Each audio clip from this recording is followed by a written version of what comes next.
Assalamualaikum, sehat selalu ya teman-teman ya, diberikan kelancaran dan barokah dalam segala aktivitas.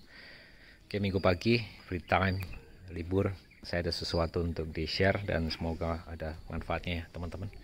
Habis dicuci, udah seger. Alright, this is it.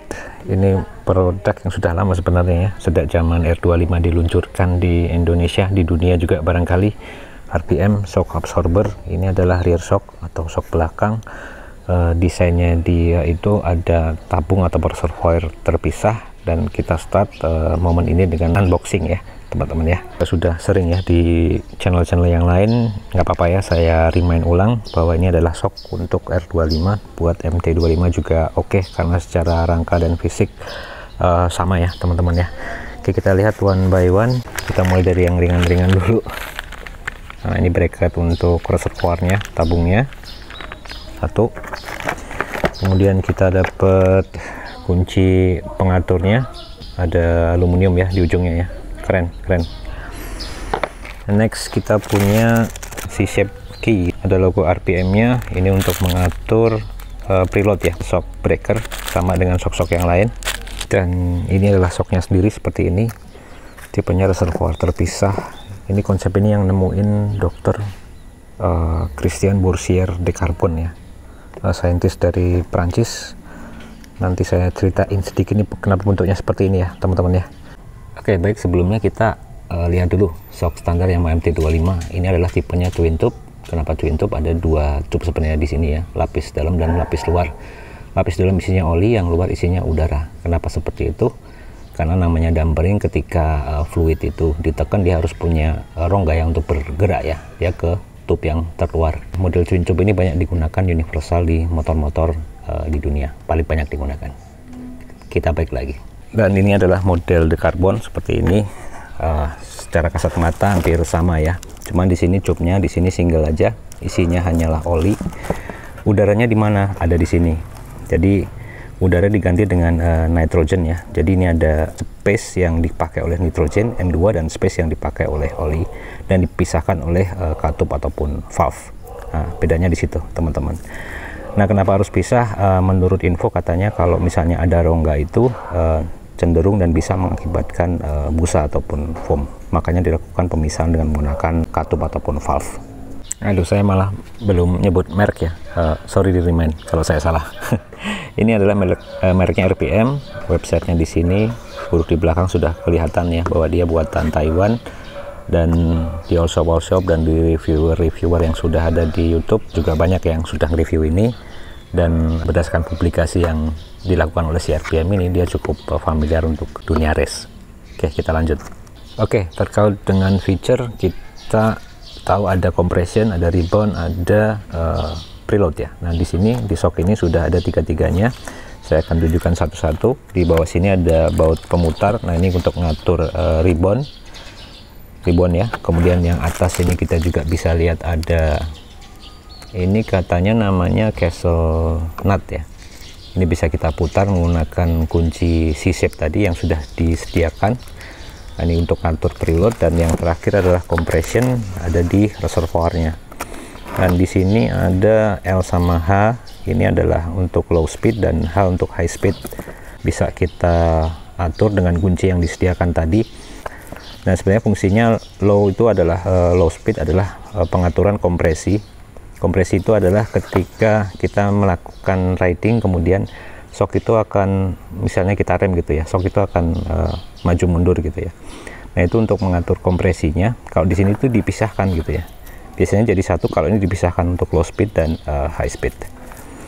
Oke, saya kira itu aja untuk penjelasan fiturnya ya teman-teman ya. Untuk nyingkat video langsung kita pasang aja. Saya coba ngetes dulu kekuatan baut daripada shock breaker ini. Yang bawah itu pakai kunci 17, yang kanan juga sama ya, pakai kunci 17, cuman dia posisinya ada di dalam sana. Saya perlu sambungan ya buat ngelepas baut ini. Oke, kita coba kendorin dulu yang bawah, terus kita nanti coba yang sebelah atas. Yang kiri ditahan pakai kunci 17, sementara yang kanan karena bautnya jauh kita pakai extension ini ya, supaya dia bisa masuk. Oke, kita kendorin dulu teman-teman. mur sebelah kiri dengan stopper, bagus supaya nggak gampang lepas ya ketika motor bergetar.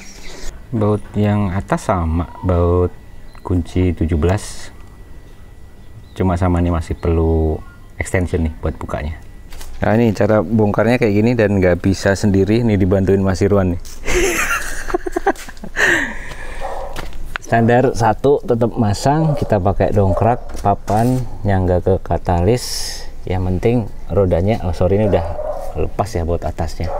Yang penting rodanya bisa muter. Kalau rodanya udah bisa muter, berarti si swing arm itu akan free ya, idle gitu ya, nggak neken gitu.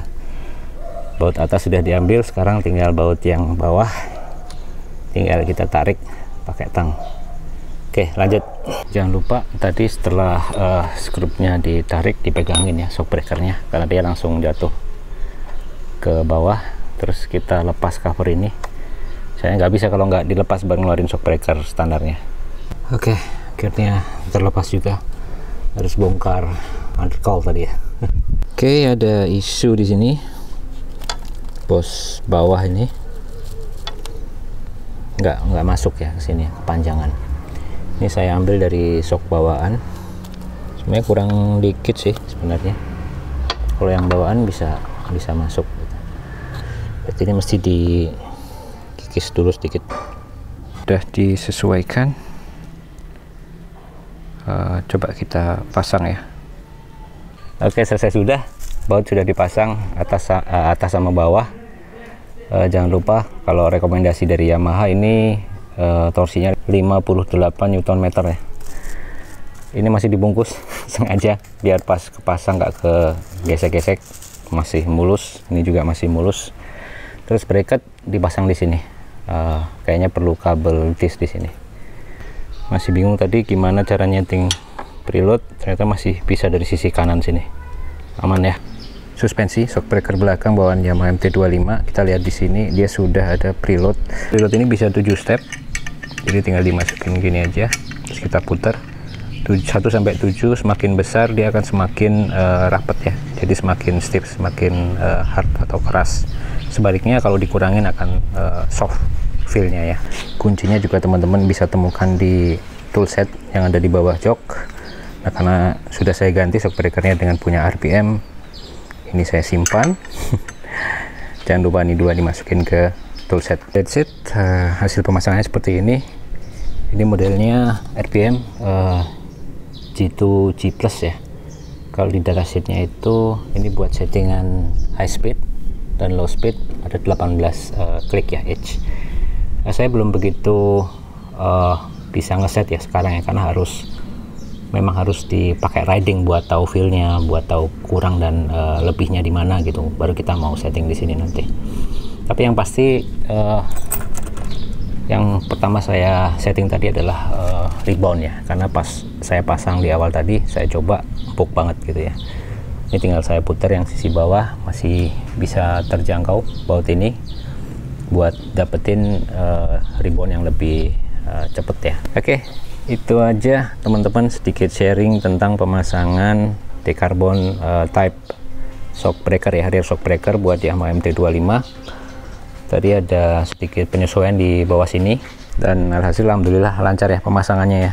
Tadi saya nggak bisa masang sendiri karena di baut atas ini tadi agak keras, saya butuh Mas Irwan tadi buat megangin yang sisi sebelah sana dan akhirnya bisa dilepas. Seandainya itu bisa lancar saya lepas sendiri, mungkin saya akhirnya masang shock breaker ini sendiri. Oke, itu aja teman-teman yang bisa saya share hari ini, semoga memberikan manfaat dan sampai jumpa. Wassalamualaikum warahmatullahi wabarakatuh.